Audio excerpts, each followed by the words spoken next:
facultad por permitirme dar esta presentación y quería hacerle llegar mis felicitaciones a los profesores de la Facu por ser hoy el Día del Docente Universitario. Si bien ya a esta altura, con tanta infodemia, somos todos especialistas en coronavirus, simplemente recordarles un poco de la clasificación de este tipo de virus. Como ustedes saben, el SARS-CoV-2 es el agente etiológico del COVID-19, que es la pandemia que estamos padeciendo de una u otra forma todos los habitantes de la Tierra. Es un virus envuelto. Los virus envueltos se caracterizan por tener, digamos, una membrana fosfolipídica que, digamos, preserva el material genético en su interior. Son virus de RNA de cadena simple, de sentido positivo. Esto significa que su material genético está almacenado no en una doble hebra de ADN como en las células, sino en una simple cadena de RNA. Y esta simple cadena puede ser leída directamente por la maquinaria de traducción celular y traducida a proteína. Por eso se dice que es sentido positivo. También el nombre coronavirus viene de su, digamos, de su figura al microscopio electrónico. Como podemos ver, se observan unas espículas que dan al conjunto una forma de corona. Estas espículas son trímeros de una proteína que se llama S y de ahí deriva su nombre. Como podemos ver acá, estas son las primeras microscopías obtenidas de un virus, coronavirus, y vemos que es pleomórfico, es decir, que tiene una morfología que puede ser esférica, pero también puede adoptar otras conformaciones, y esto es lo que nos da la pauta de que se trata de un virus envuelto, no de un virus capsilar icosaédrico, como son otros tipos de virus. Y después pertenece al orden nidovirales. ¿Y de dónde viene esta palabra nido? Si nosotros observamos una célula infectada por un coronavirus y por virus parientes de ellos, vemos vacuolas intracitoplasmáticas cargadas de partículas esféricas que no son otra cosa que virus en su interior. Entonces se observa como una especie de nido de virus listos para salir de la célula y seguir infectando otras células. El genoma de los coronavirus está entre los genomas de virus de RNA más grandes que se conocen, y más grandes implica más información. Como ustedes saben, el genoma es la unidad de información de la vida y, por ejemplo, si lo comparamos a los coronavirus con virus complejos y complicados para la salud humana como el HIV, vemos que triplica la información genética del virus del HIV. El genoma del coronavirus se constituye de unas 20 proteínas que se leen en distintos marcos de lectura. Acá es las poliproteínas ORF1A y ORF1AB, codifican un grupo de proteínas que una vez traducidas a proteínas se proteolizan y dan lugar a diferentes proteínas. Y después tenemos las proteínas estructurales como la S, la E, la M y la N. ¿Está bien? Que se traducen a partir de mensajeros subgenómicos. Las partículas infectivas de los coronavirus no llevan todas las proteínas codificadas por el genoma, solo llevan 4 de esas proteínas, que se conocen como proteínas estructurales. Ya son N, que produce una proteína que cumple una función equivalente a las histonas en las células, sirve para superenrollar el material genético y que entre en esta digamos, partícula viral, ¿no? Después tenemos, como dijimos, la proteína S, que es esa estructura protruyente en la superficie del virión, que está constituida por un trímero de proteínas que le sirven para reconocer a la célula blanco y para fusionarse a ella y entrar, internalizarse y comenzar el ciclo infectivo. Después tenemos una proteína M de membrana, que es muy abundante en la membrana, y una proteína E, que es mucho menor en abundancia que la proteína M. El ciclo celular de los coronavirus comienza con la interacción de esa proteína S, ese trímero de proteínas S en las espículas del virión, interactuando con un receptor, que es una proteína que está en la superficie de la célula blanco. Cuando la proteína S interactúa con ese receptor y se produce la fusión, en el citoplasma de la célula infectada aparece, se internaliza el genoma del virus, y como era de sentido positivo, puede ser directamente traducido por la maquinaria celular. Esta primera traducción da lugar a poliproteínas, que son autoproteolizadas, es decir, que se fragmentan en pedazos funcionales. Y estos pedazos funcionales sirven para la replicación de nuevas copias del genoma y también para detener la maquinaria de traducción celular y de esta forma evadir la respuesta inmune que tiene la célula, la respuesta inmune autónoma que tienen las células infectadas, y también le sirve para, digamos, para hacer copias de sí mismo. Esta replicasa va a producir genomas de sentido negativo que van a servir de plantilla para producir copias de sentido positivo, y también va a producir fragmentos subgenómicos que van a ser los mensajeros de las proteínas estructurales que van a conformar los viriones. Después, todos esos viriones se van a acumular en esos nidos de los que habíamos hablado anteriormente y finalmente van a brotar de la superficie celular en forma de nuevas partículas infectivas que van a dar lugar a nuevos ciclos infectivos. Simplemente, para contar de la eficiencia de este proceso, se calcula que de cada partícula que infecta a una célula, salen unas 100.000 partículas hijas luego del ciclo infeccioso. Y ahora vamos a comenzar con los temas específicos de esta charla, es decir, el origen de la infección que estamos, de la pandemia que estamos padeciendo actualmente. Simplemente antes de que todo el mundo sepa de qué se tratan los coronavirus, se conocían que en las poblaciones de murciélagos podían existir unos 3.200 coronavirus conocidos para la ciencia, pero calculados en función de la abundancia de hospederos, que no son otra cosa que los murciélagos, y los virus que sí se conocían. De esta forma uno puede estimar que en la naturaleza existen unos 3.000 coronavirus que no han sido descritos por la ciencia y que todos con potencial de ser infecciosos, ya sea para otros animales o para el ser humano. Grupos de China que, digamos, a partir de la experiencia que habían sufrido con el SARS en 2002 y 2003 y con el MERS en Medio Oriente en el 2012, están monitoreando desde el año 2004 las poblaciones de murciélagos que pueden llegar a contener coronavirus. Y desde el 2004 hasta el presente se ha establecido toda una filogenia de coronavirus presentes en las poblaciones de murciélagos de distintas zonas de China y, digamos, y muchos de esos murciélagos están emparentados con esos murciélagos, con esos virus que han producido epidemias en humanos, como por ejemplo el MERS, que pertenece al grupo de beta coronavirus, y el SARS, que pertenece al mismo grupo. Y dentro de esos virus hay subclasificaciones. Por ejemplo, están los SARS-like o los SARS-related coronavirus que, digamos, se encuentran en este grupo. Antes también del COVID hubo otros eventos de zoonosis transmitidas por coronavirus y siempre se daba este esquema epidemiológico, ¿no? A partir de un hospedero natural, que puede ser en la mayoría de las veces murciélagos, pero también pueden ser roedores.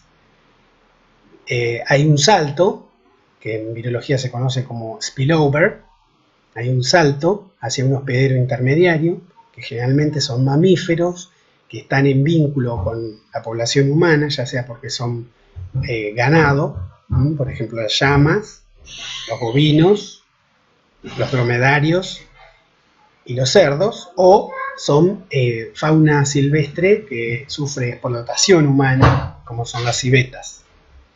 Y a partir de este hospedero intermediario se produce la transmisión al ser humano. Esto ya ha ocurrido varias veces antes que el COVID-19. Y a partir de ese conocimiento se ha hecho lo que se llama epidemiología predictiva, que es tratar de ver si esas poblaciones naturales de coronavirus son capaces de infectar al humano.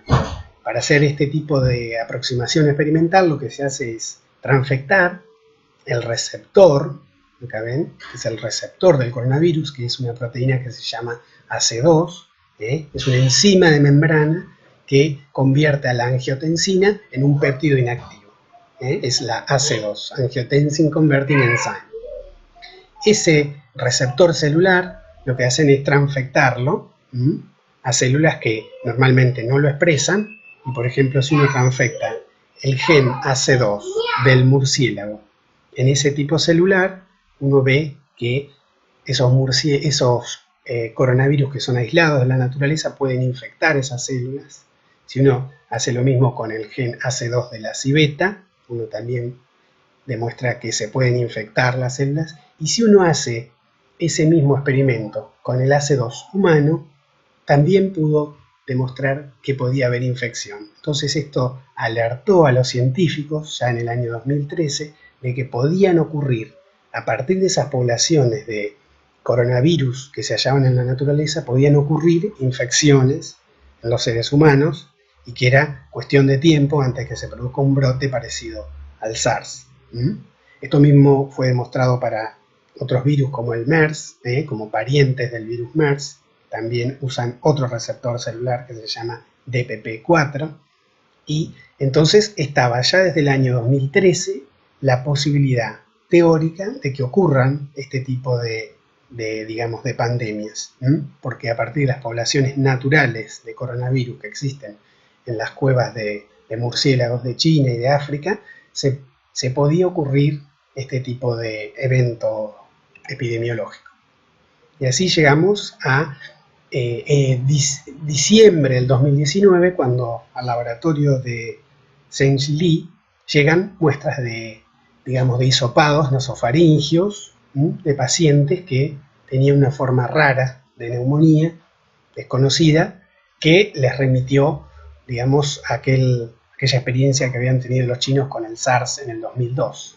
Entonces, en el laboratorio de Xi se secuenciaron el material genético, de esas muestras, y luego de alinear y ensamblar se dieron cuenta que pertenecían a un coronavirus y que ese coronavirus tenía una relación filogenética cercana al SARS, pero no se trataba del virus SARS, se trataba de un nuevo coronavirus. Cuando alinearon las secuencias de ese nuevo coronavirus a los coronavirus conocidos, ya sea aislados de otros seres humanos o aislados de diferentes, muestras medioambientales, se dieron cuenta que había un virus particular que había sido aislado a partir de un murciélago en una provincia de Yunnan, al sur de China, a bastante distancia de Wuhan, donde se produjo la epidemia. Ese virus había sido aislado en el 2013. Esa secuencia en realidad había sido secuenciada a partir de muestras, pero no había podido ser aislado el virus. Esas secuencias habían sido obtenidas de una muestra de murciélago de nariz de herradura, chino, y se parecían esas secuencias en un 96% al virus obtenido en 2019 a partir de los pacientes. Entonces, luego de hacer un análisis, se dieron cuenta que existía cierta diferencia entre ese virus, esa secuencia que se había obtenido a partir de los pacientes, y las secuencias conocidas. Entonces lo siguiente fue demostrar si este nuevo virus era capaz de infectar, células humanas y células de los posibles, mamíferos que lo transmitieron al humano.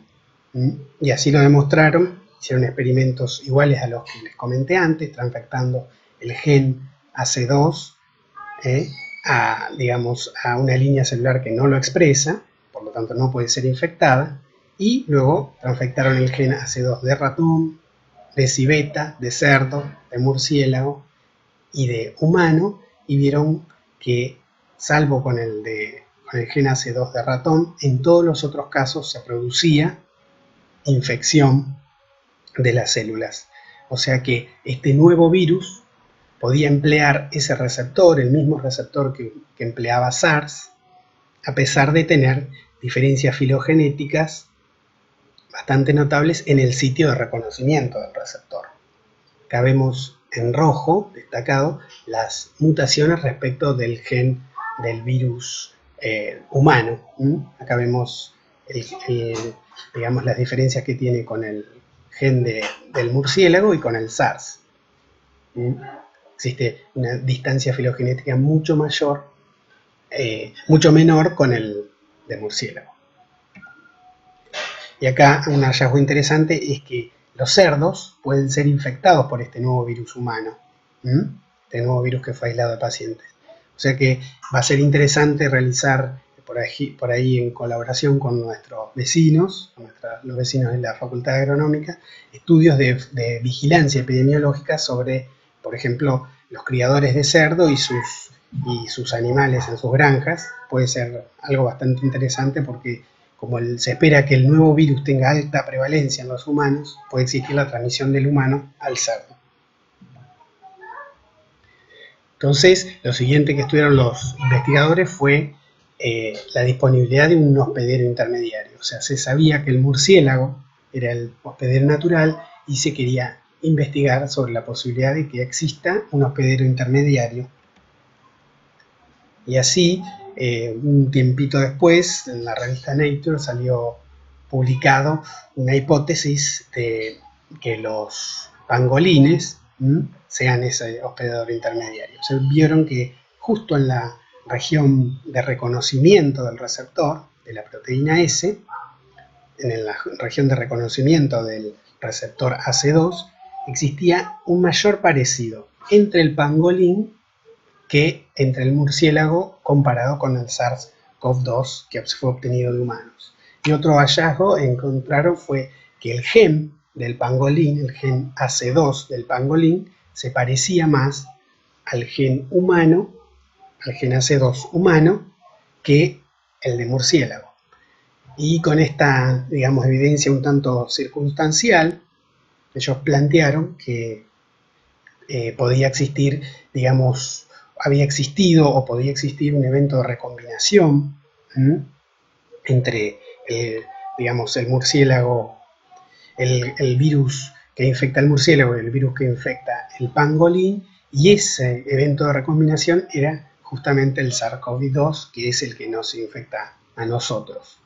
Si comparan, por ejemplo, la similitud o la identidad aminoácidica entre el gen del humano, entre la proteína humana y la proteína obtenida del pangolín, van a ver que la identidad global es mayor cuando comparamos el humano y el murciélago, es mayor que cuando comparamos la de pangolín y el humano. Pero en la región que interactúa con el receptor, vamos a ver que la de humano respecto al pangolín solo difieren en un aminoácido, en un solo residuo, mientras que la del humano y el murciélago difieren en 13. Entonces, lo que ellos coligen de este resultado es que el gen el virus que produce el COVID-2 fue un evento de recombinación entre un virus originario de los pangolines y un virus presente en los murciélagos.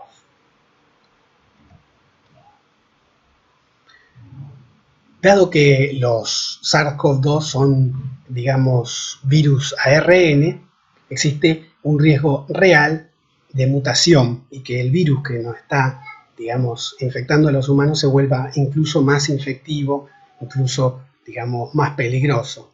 Entonces se ha establecido un seguimiento a nivel molecular a escala mundial, una colaboración mundial que trata de ir monitoreando día a día todos los genomas que se aíslen de los pacientes para ir monitoreando la aparición de eventos de recombinación o de mutaciones puntuales en los genomas. A diferencia de otros virus de ARN, este virus es el único virus que tiene una actividad que implica una mayor estabilidad en el genoma. Los virus de ARN tienen polimerasas que no corrigen sus errores de transcripción, sino que los incorporan en su genoma y por eso son genéticamente muy inestables. Sin embargo, el coronavirus, la familia de nidovirales, tiene una actividad enzimática que se llama de proofreading, que es decir, de corrección de pruebas. Es una enzima codificada por el gen XON que, digamos, corrige los errores que comete la polimerasa al transcribir o al replicar su genoma. Esto es único en virus de RNA, y por eso le llaman que los coronavirus son DNA wannabes, es decir, que quieren convertirse en virus de ADN, pero son virus de ARN. Este consorcio de cooperación internacional consiste en que todos los genomas, que son aislados de pacientes, son secuenciados en sus lugares de origen y la información de esos genomas son subidos a un repositorio que se llama GISAID, que es, digamos, mantenido por el gobierno alemán y fue desarrollado por el Max Planck de informática. Hasta la fecha, hasta hoy 15 de mayo, se conocen 24.000 genomas de virus SARS que infectan humanos, el SARS-CoV-2 que infecta humanos, se conocen 24.000 genomas. Y gracias a esto se ha podido seguir en detalle la evolución de este virus, cómo va cambiando y qué clúster de virus van apareciendo y se hacen más exitosos. Hasta ahora, analizando 5.122 secuencias no redundantes dentro de esas 24.000 que han sido submitidas, se puede saber que hay un genotipo, que es el A2A, que ha sido más exitoso y que donde llega este genotipo generalmente desplaza a los demás. Este genotipo ocurrió, digamos, se calcula en un evento en China y a partir de ahí este genotipo se hizo más, digamos, más popular y fue ganando espacio entre las poblaciones entre los distintos países. Acá simplemente para ver los resultados de Argentina y compararlos con nuestros países vecinos, la Argentina ha submitido al GISAID hasta hoy unos 29 genomas. De esos 29 genomas, el 100% son del genotipo exitoso, del A2A, mientras que el Uruguay y Chile han sometido 10 secuencias cada uno y ellos presentan otras variantes. Aparentemente a la Argentina llegó, digamos, un genotipo desde Europa, un A2A desde Europa, posiblemente de Italia, que fue el que, digamos, se hizo más extendido y por eso los 29 genomas que hemos reportado nosotros son todos de este genotipo. Y a Uruguay y a Chile han llegado genotipos que vienen más desde Australia y desde China. Por eso todos los genomas que han sometido hasta ahora pertenecen a otros clados. Simplemente acá es un gráfico de tiempo en función de mutaciones y se ha podido establecer que este virus va evolucionando a una tasa de 30 sustituciones al año, con toda la información disponible. Eso es comparable, por ejemplo, a la tasa de evolución del virus ébola. Y otra cosa que los científicos están siguiendo en mucho detalle es cómo va evolucionando ese sitio de reconocimiento del antígeno, ese RBD, que significa, digamos, Receptor Binding Domain de la proteína S, que es la que va a interactuar con el receptor AC2. Entonces van siguiendo paso a paso qué sustituciones aminoácidas han ocurrido hasta el presente en ese sitio, porque eso podría cambiar, por ejemplo, la afinidad del receptor por la proteína del virus, y un aumento de afinidad en esa interacción molecular implicaría una mayor tasa de transmisión. Hasta ahora lo que se ha visto fueron mutaciones, digamos, que no aumentan el fitness de esta interacción. Sí se ha visto una mutación en Escocia que se ha repetido. Hasta ahora casi todas las mutaciones que se han visto han aparecido una vez, 2 veces, en toda este muestreo de 24.000 genomas, pero hay una mutación que es frecuente, que es prevalente en Escocia, donde se sustituye una N por una K, o sea, una aparragina por una lisina en el sitio 439. Esa sustitución ha sido, digamos, seleccionada a favor, y no sabemos qué significa biológicamente, pero simplemente para tenerlo en cuenta. Muy bien, ahora vamos a pasar al segundo tema, que es el contagio de este virus. Para iniciar vamos a pensar un poco qué datos tenemos sobre la estabilidad ambiental del virus. Se publicó en New England en febrero, muy al principio de la pandemia, un estudio comparativo donde se miraba la estabilidad ambiental del nuevo coronavirus con el SARS. Vieron que no había diferencias, salvo en cartón, donde se vio que este virus tenía una mayor, digamos, estabilidad, una mayor vida media. No se vieron diferencias respecto del nuevo coronavirus. Entonces, en diferentes superficies como cobre, acero inoxidable o plástico, que pueden ser superficies que son frecuentes en el medio, por ejemplo, en el transporte público, y qué tiempo tiene el virus, digamos, en forma viable cuando es depositado en esos lugares. Y después, cuánto tiempo permanece en aerosol, es decir, desde que se produce, por ejemplo, un estornudo y las gotitas quedan en suspensión en el aire, cuánto tiempo tarda esa muestra de aire en limpiarse del virus.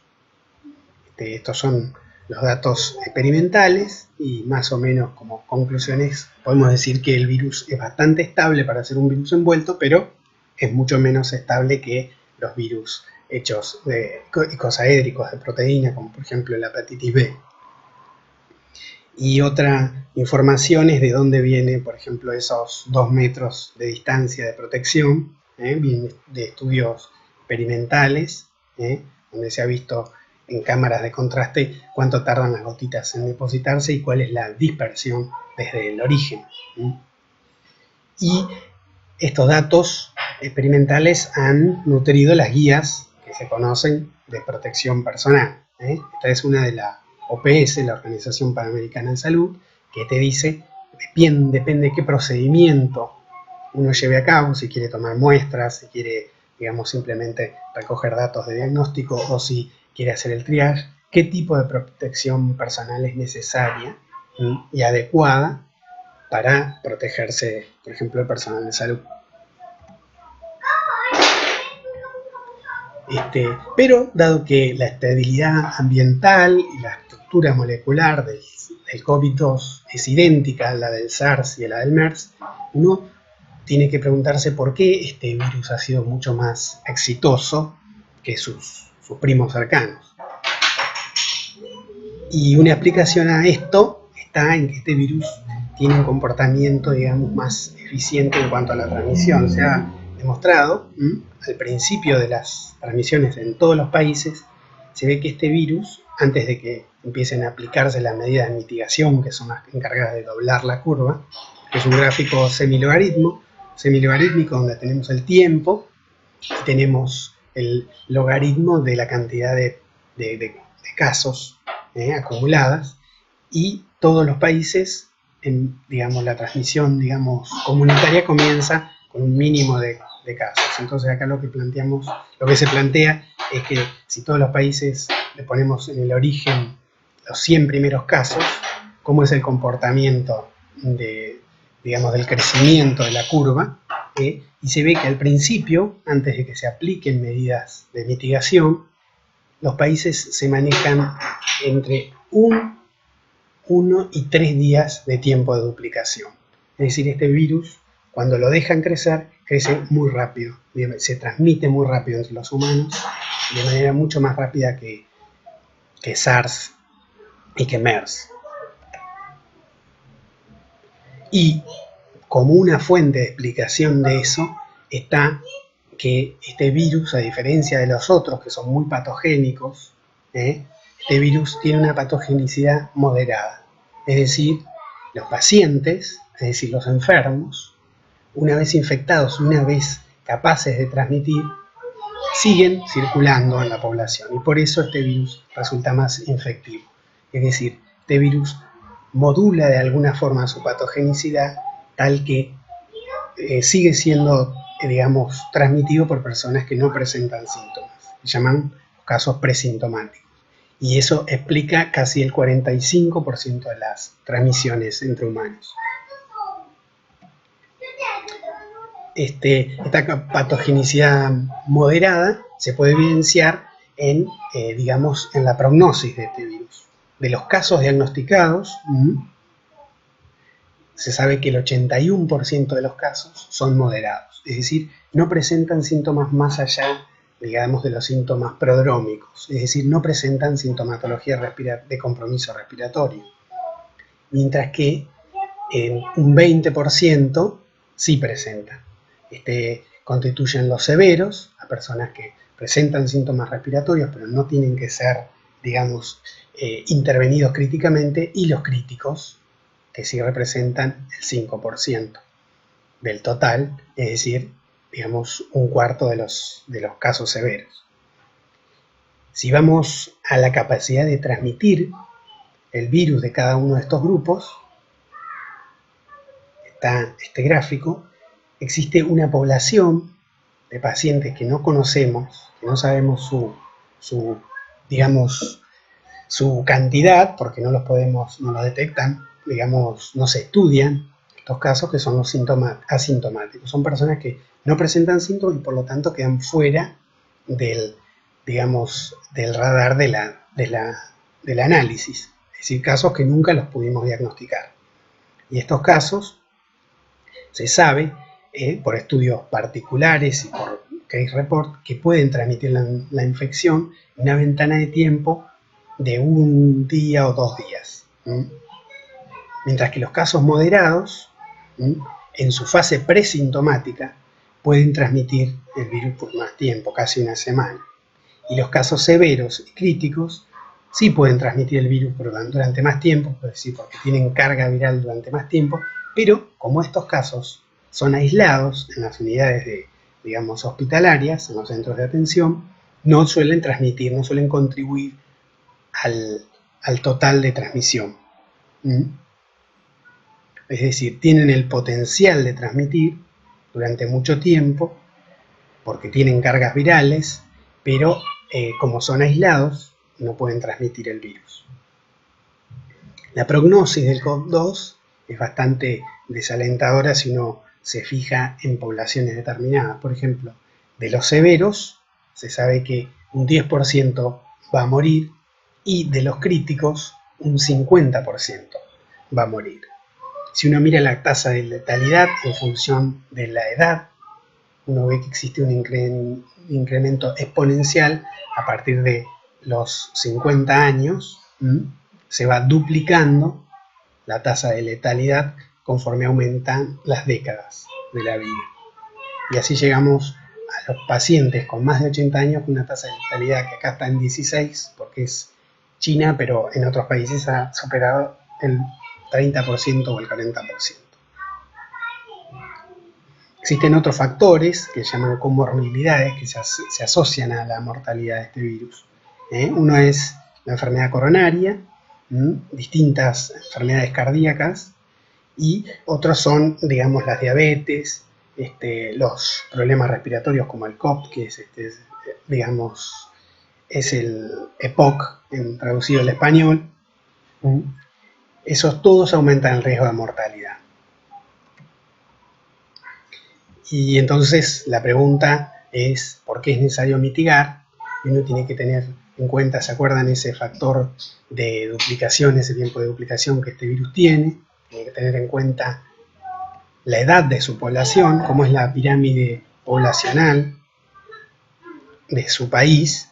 Acá tenemos a España, que tiene 12 millones de personas en riesgo al comenzar la epidemia, y Argentina, que tiene 6 millones de personas en riesgo.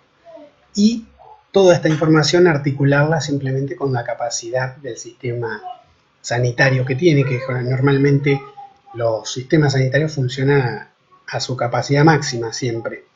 Ningún estado previene que pueden ocurrir este tipo de eventos, entonces siempre estamos funcionando a capacidad máxima. Y por eso es muy necesario mitigar. Acá simplemente para recordarles que para felicitar a 2 de nuestros compañeros que han recibido financiación para sus proyectos en el marco de políticas de mitigación. Y ahora vamos a otro tema, que es el diagnóstico de esta enfermedad. Digamos, siempre cuando hablamos de diagnóstico está la duda de si estamos diagnosticando poco, si estamos diagnosticando mucho, si estamos haciendo un buen uso de los recursos disponibles. Y les cuento que la Argentina al día de hoy está en este grupo de países, los países que diagnostican en función de la sintomatología y en función de la pertenencia a grupos de riesgo.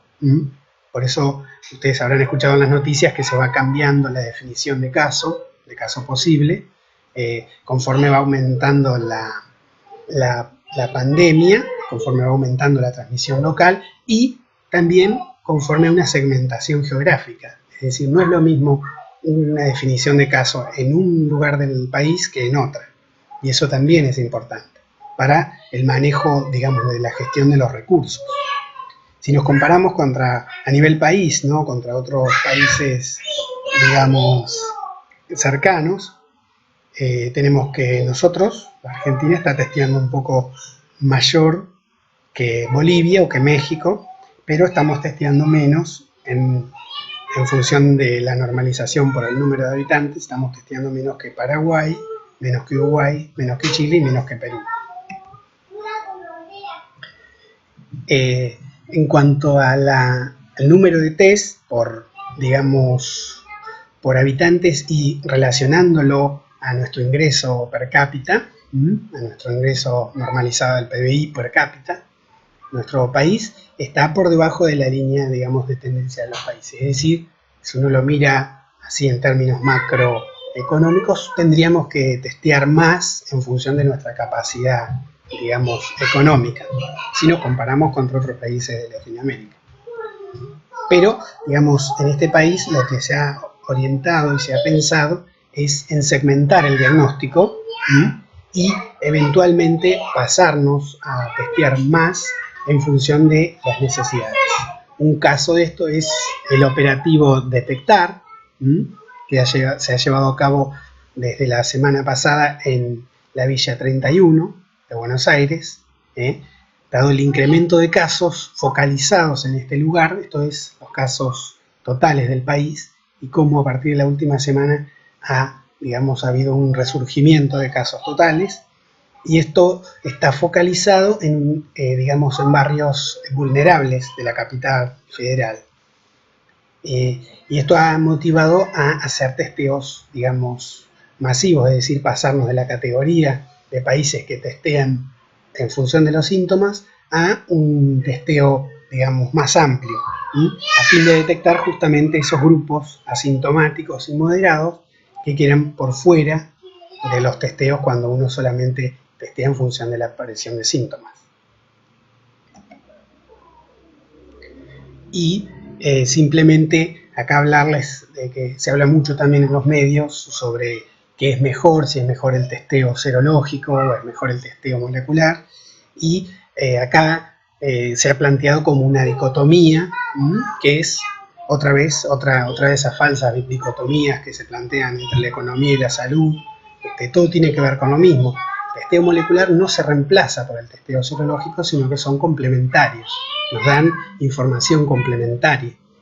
pero el testeo de los casos sintomáticos tiene que ser molecular, tiene que ser, digamos, detectar, tiene que ser virológico, es decir, tenemos que detectar algún componente del virus, ya sea su material genético o sus proteínas, pero tiene que ser virológico. Detectar la respuesta inmune no nos garantiza, digamos, biológicamente, o sea, aunque el test sea perfecto, no nos garantiza biológicamente detectar a toda la población de pacientes.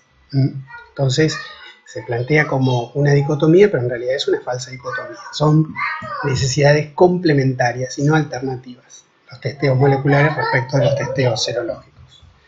El problema del testeo molecular es su costo.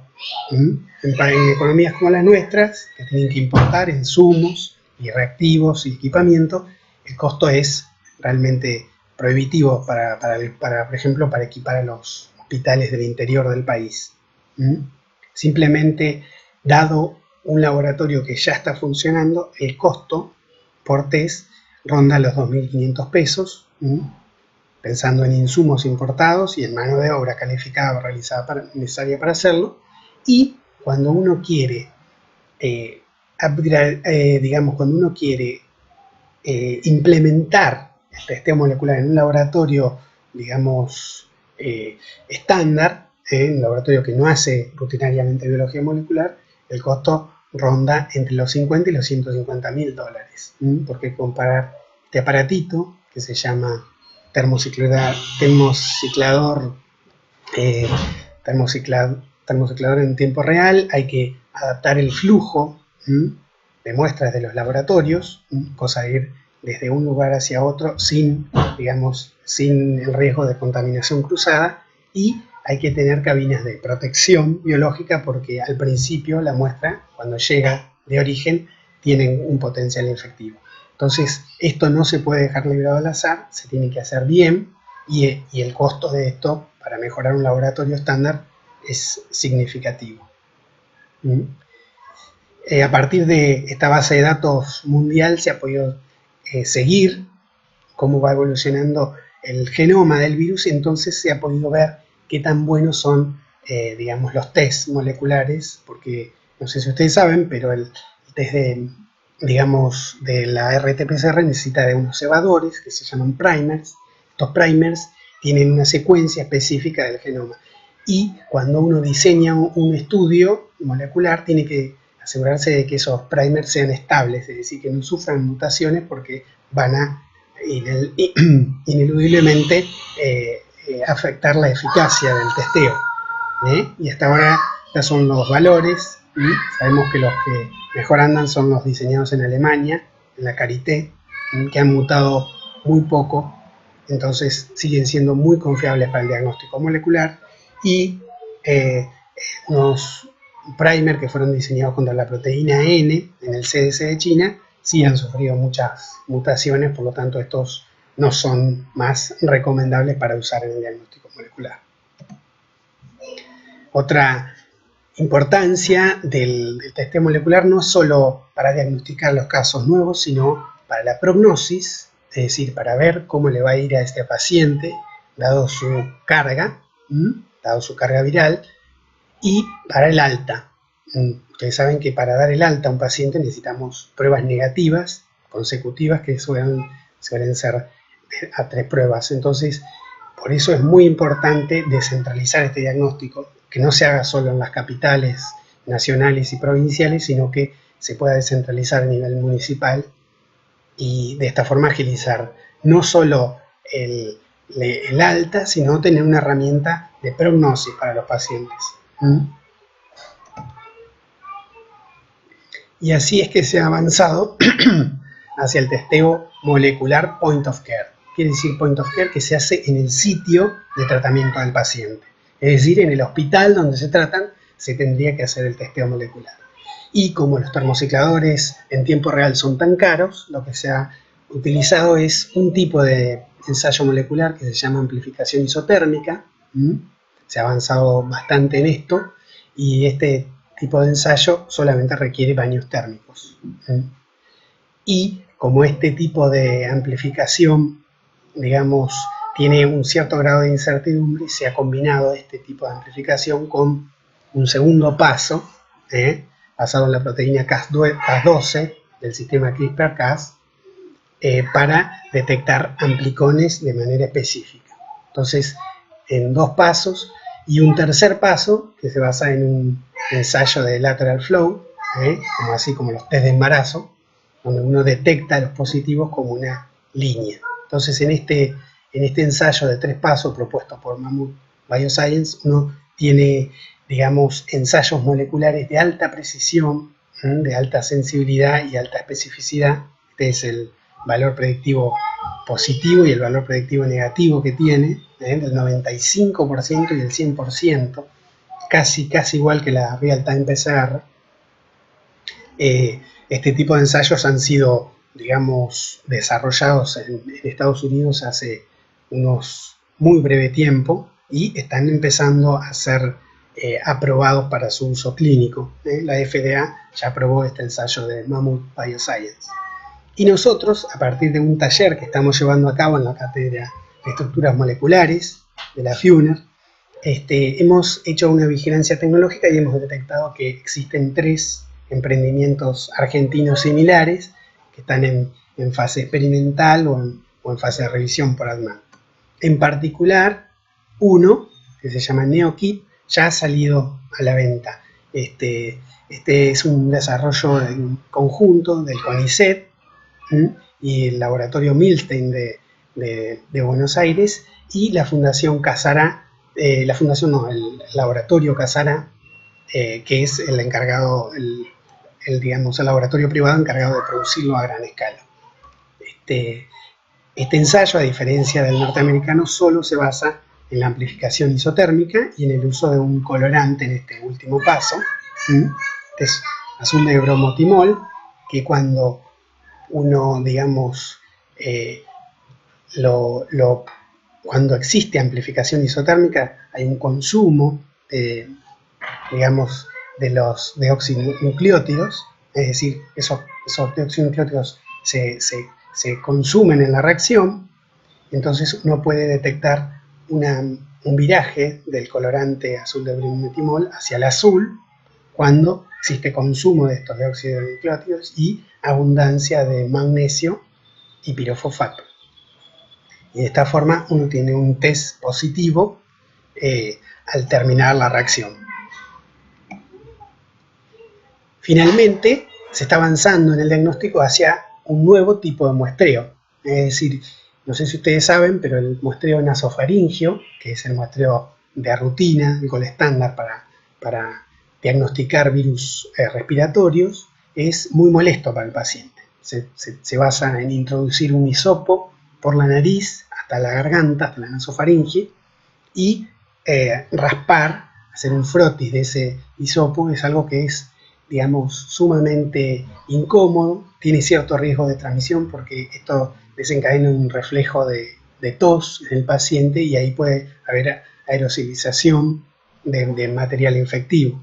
Entonces requiere todo digamos, una protección personal en el personal que lo va a extraer a este tipo de muestra, y se ha visto en estudios, digamos, preliminares, que han recibido ya la aprobación de FDA, se ha visto que en la saliva, simplemente, digamos, mediante una técnica de automuestreo, donde una persona sostiene, escupe en un contenedor, no necesita que haya un tercero tomando la muestra, o sea que se disminuye el riesgo de infección. Mediante este tipo de muestreo de saliva, uno obtiene resultados tanto o incluso más sensibles que por el método del hisopado nasofaringio. Y esto seguramente es tiempo, digamos, de cambiar el tipo de muestreo y se va a avanzar en este sentido en breve. Y finalmente, el tratamiento. El tratamiento se han escuchado muchas propuestas de reposicionamiento de drogas que se para otros virus y se están aplicando a propuestas de anticuerpos, propuestas de vacunas, estas van a estar para bastante más para adelante, y las propuestas que son de tomar la bandera. Sobre todo para los tratamientos hay que tener en cuenta siempre un timing. No todos los tratamientos sirven para todas todos los momentos. Por ejemplo, la vacunación ocurrirá antes que la infección, y ventana de tiempo todavía no se sabe. No se sabe si las es como en el caso de influenza o si van a tener que ser, digamos, una vez y algún refuerzo en la infancia y van a protegernos de por vida. Eso no se sabe todavía. Después los antivirales en mis cuerpos que realizan el virus, ya sean cuerpos monoclonales o suero de convalecientes, es decir, anticuerpos generados por pacientes que se han infectado, se los ponemos a los pacientes agudos.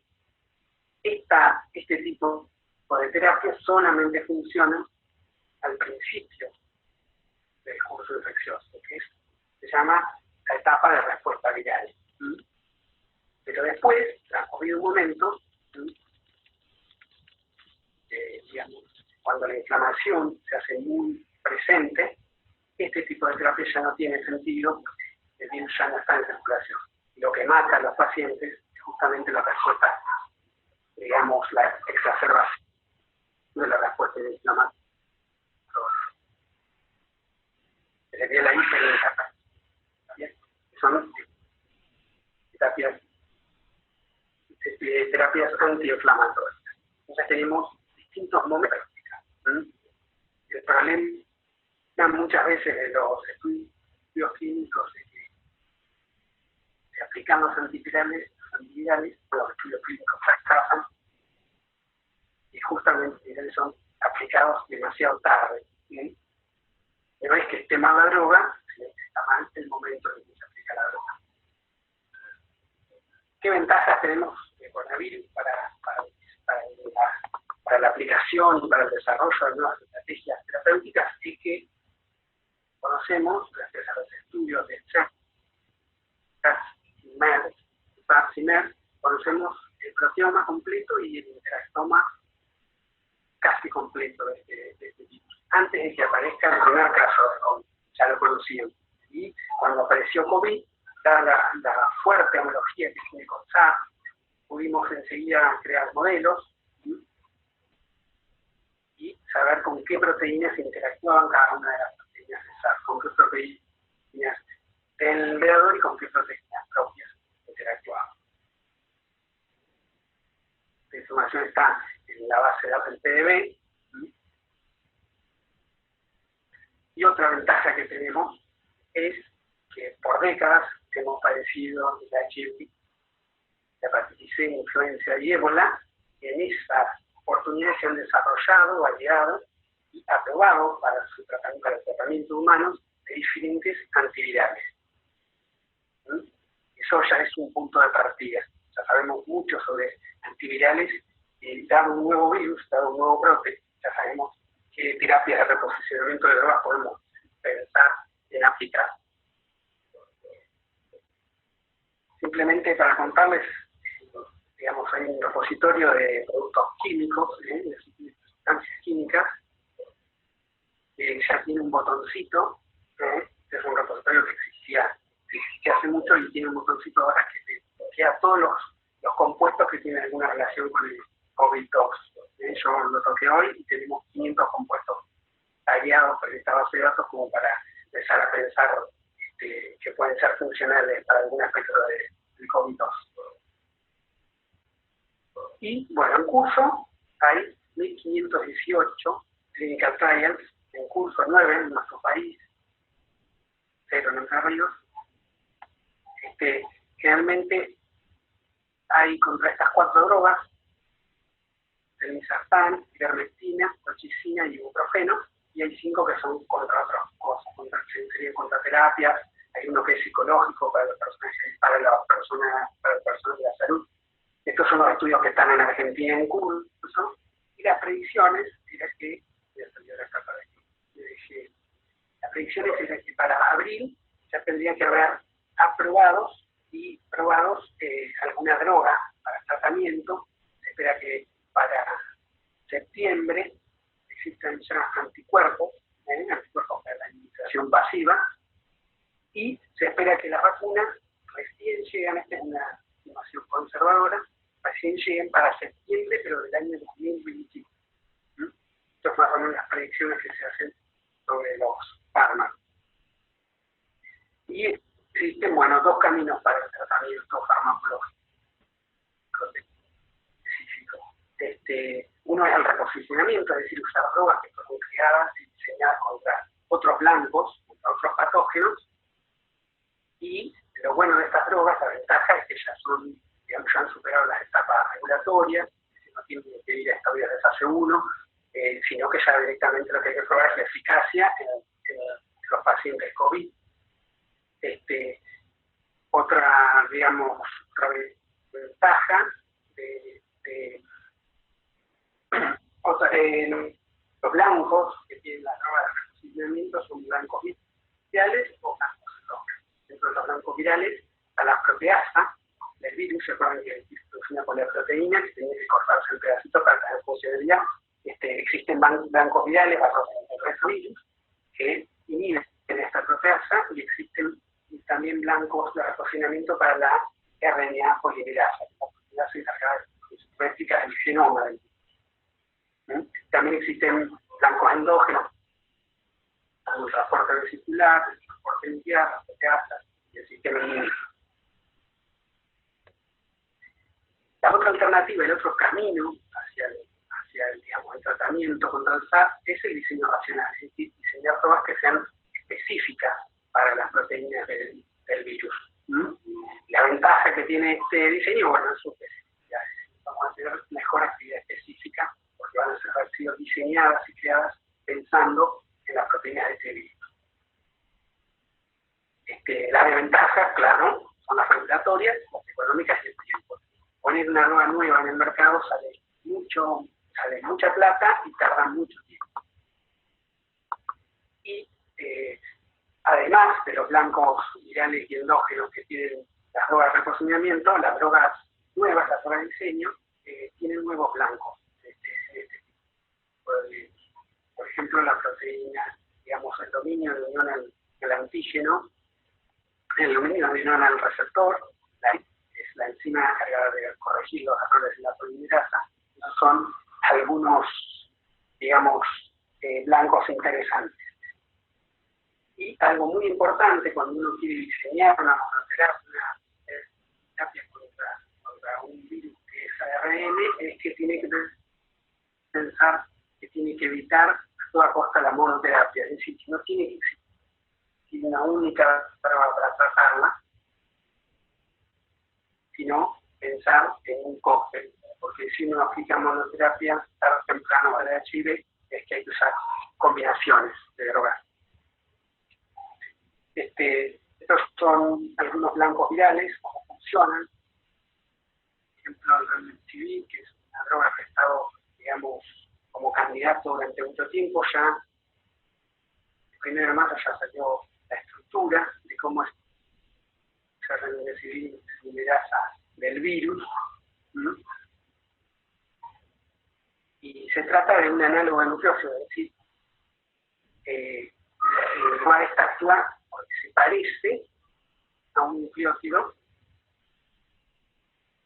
que se tendría que incorporar durante la replicación del virus. Como diferente, acá tiene un cianuro, donde acá hay un hidrógeno, y acá tiene un carbono, y acá hay un nitrógeno.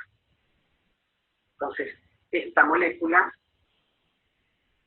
es reconocida por la polimerasa como si fuera una TET, se incorpora y no deja que se prolongue esta cadena.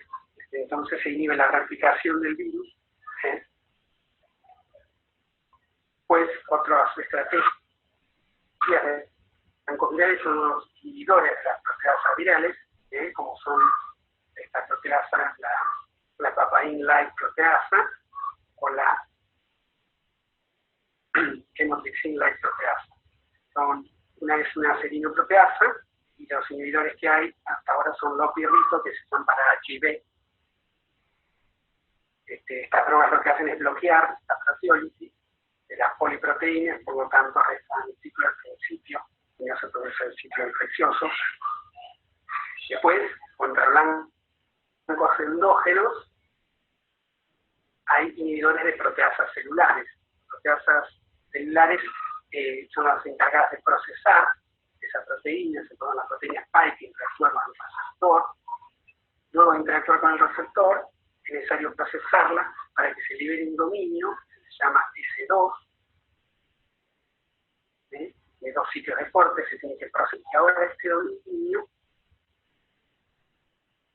se va a comportar como una proteína de fusión, que va a atacar la membrana del virus, va a atacar, esta proteína de fusión va a atacar de la célula, produciendo la mezcla de fosfolípidos y la fusión de las membranas, y de esta forma el virus va a poder infectar.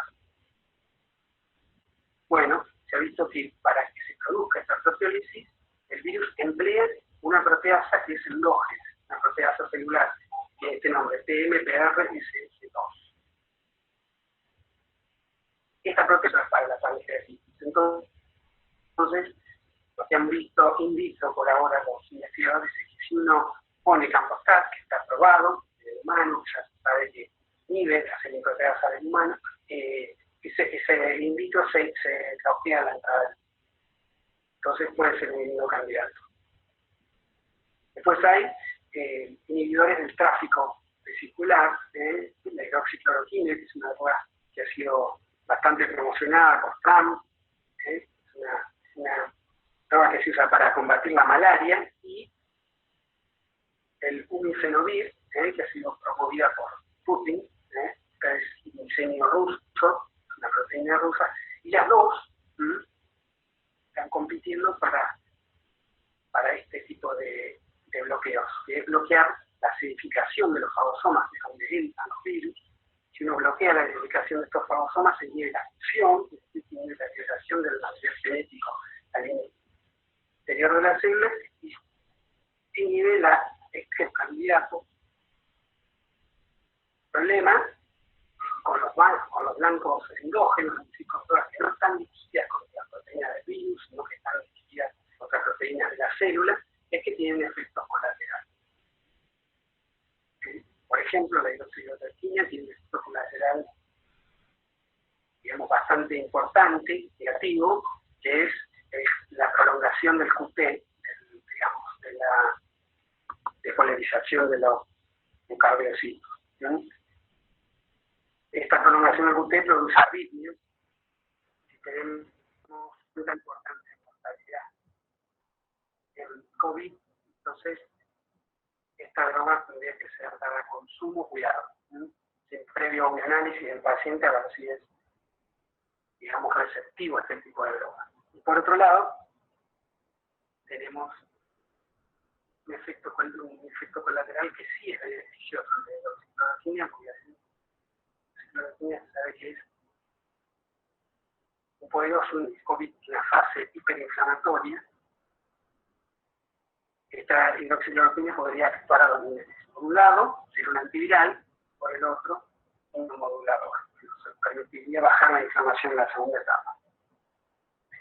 Hasta ahora, los estudios in vitro han sido, digamos, prometedores. Uno pone hidroxicloroquina en el cultivo, pero tiene inhibición, se puede decir que el cultivo tiene inhibición a concentraciones, digamos, que se alcanzan en vivo.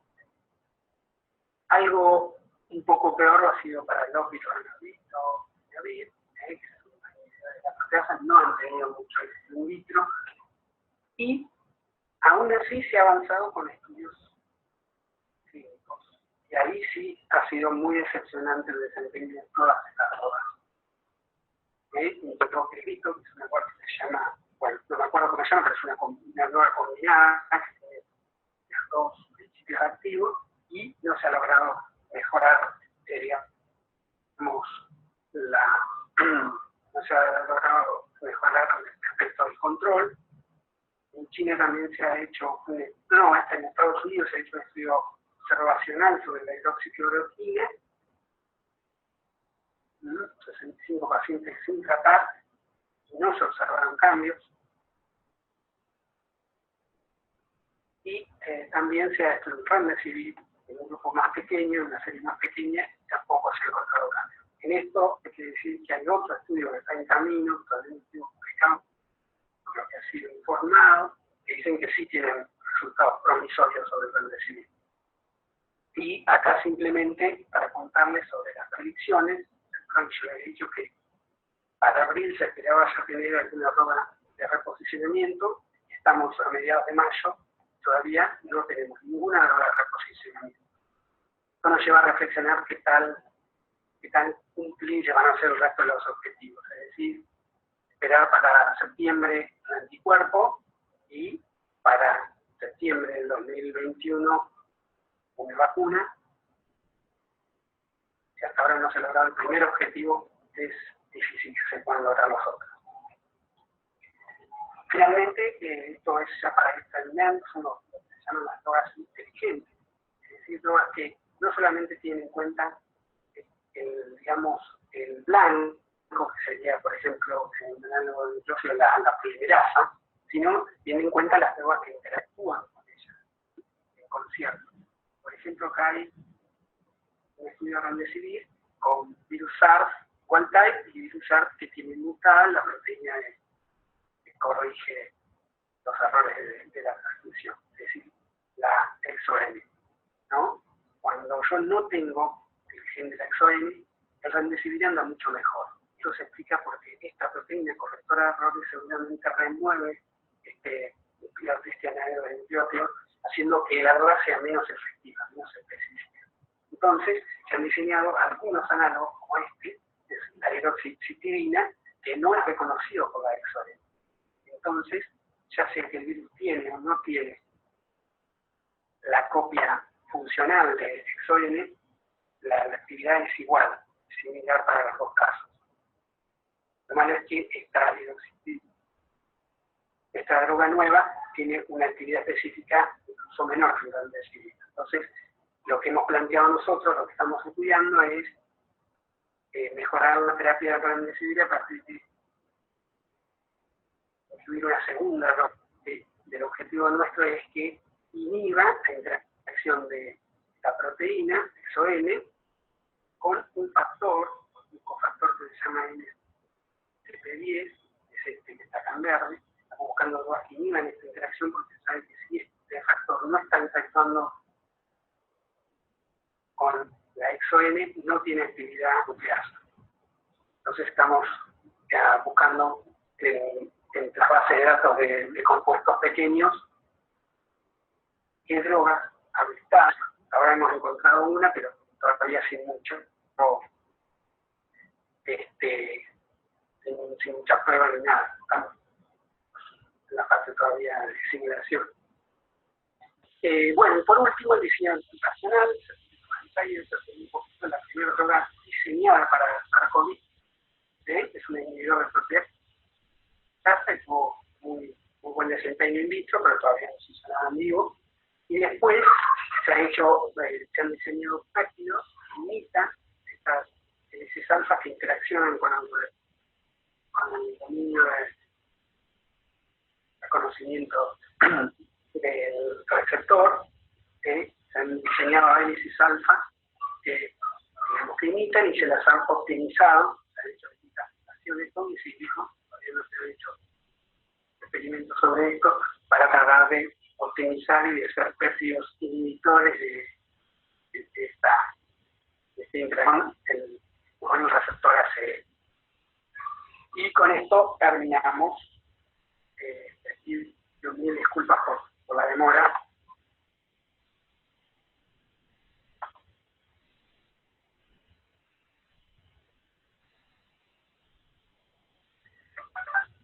Bueno, me comentan que la reunión se había programado para terminar a las 18:30, por lo tanto sí, tenemos 10 minutos para contestar algunas preguntas de la audiencia.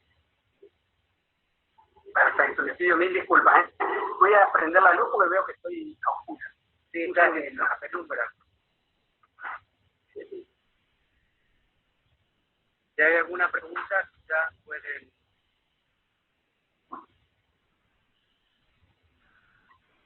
desbloquear el micrófono y preguntar directamente.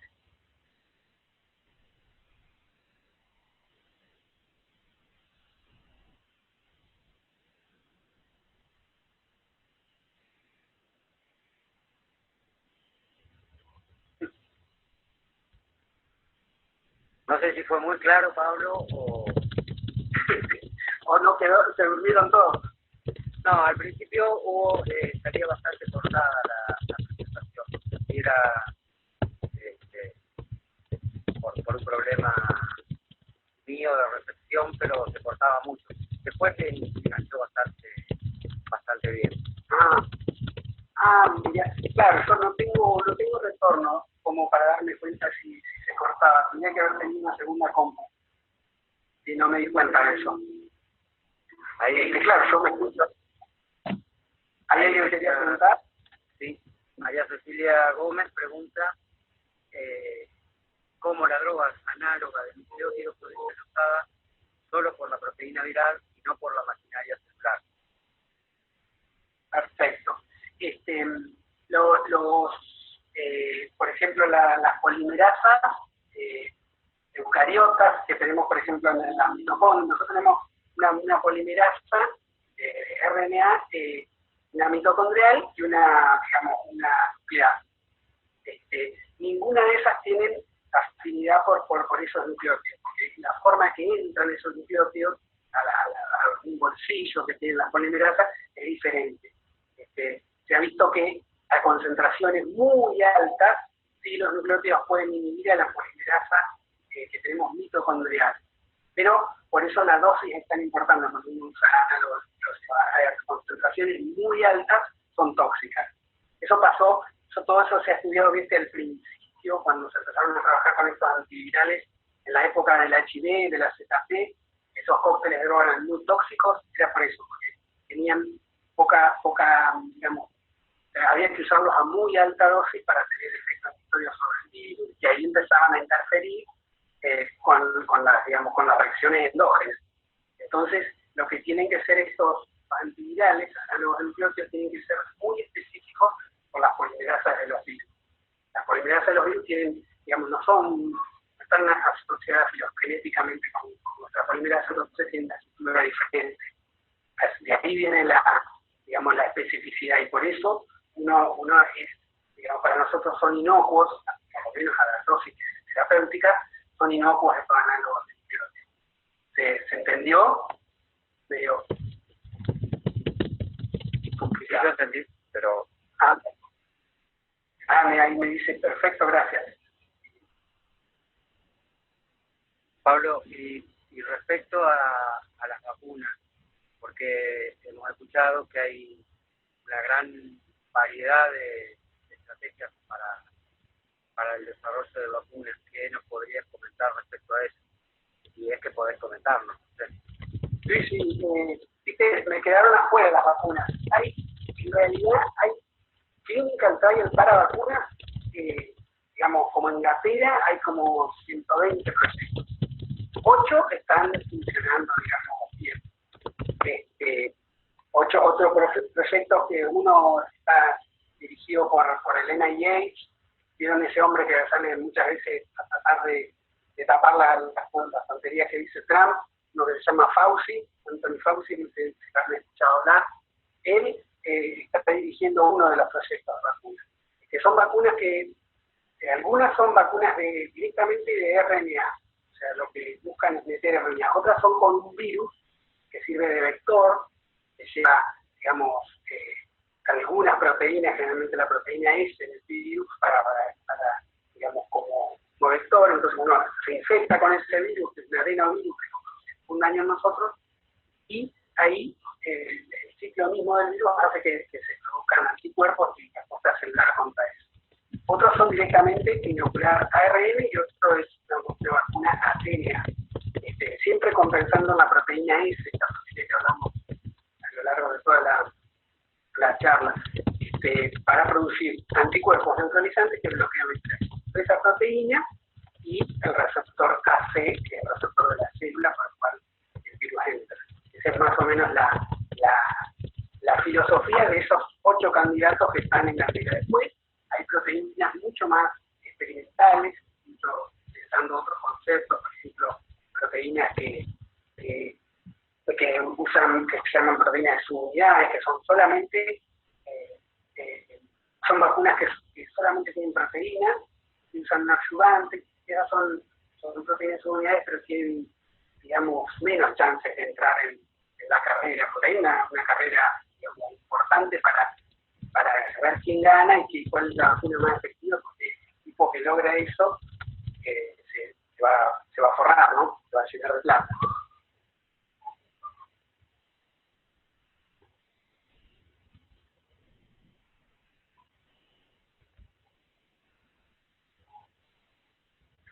Te pregunta Cecilia nuevamente. Para ver si los puedo leer yo. Yo soy medio bruto. Estamos estudiando algunos medicamentos. En relación a lo que dijiste al final, que estamos estudiando algunos medicamentos, estamos a nivel país, o puntualmente ustedes en la facultad. Y en ambos casos, ¿qué tipo de estudios se está realizando? En vivo, etcétera. Exacto. Estamos, yo solito. Acá en mi casa, ¿viste? Con el confinamiento, estoy yo solo con la computadora jugando con la computadora. Pero la idea es buscar drogas que, de vuelta, reposicionamiento, drogas que existan, que hayan sido probadas en humanos, ahí voy ajustando la búsqueda, y de estas, las que puedan interactuar, digamos, entre la superficie de esa proteína P10 y la exo-N, en esa interfase. No sé si quieren que les muestre, no hay problema, pero que estamos buscando es yo soy ahora. Y totalmente incívico, no hay ningún experimento. Después, lo bueno es que yo tengo un amigo sueco que tiene el virus, que está infectando células y todo eso, entonces, o sea, después que yo haga todo lo incívico, le puedo pedir a él que le ponga esta droga, combinación con el remdesivir, a ver si tiene más inyección o no. O sea, existe la posibilidad de un correlato in vitro, pero por ahora es todo incívico y el correlato así de confinamiento, que uno está encerrado en la casa y algo tiene que estar.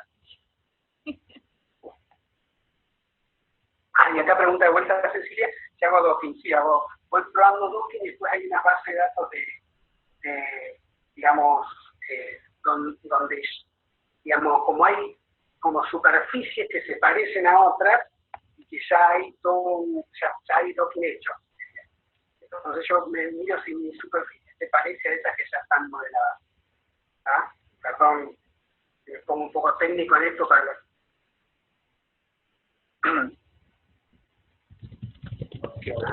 ¿Esta pregunta? No.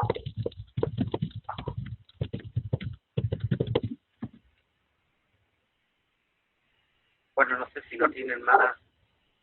Esta lista, claro, yo no sé buscar. No, yo creo que la última es la lista. ¿O hay alguna más? No, la última es la de Cecilia. No sé si hay más quiere hacer alguna pregunta, y si no, le agradeceríamos a Pablo y nos veríamos en el próximo encuentro. Así que bueno, Pablo, muchísimas gracias y ha sido muy instructiva la presentación. Y gracias a todos por participar de la reunión.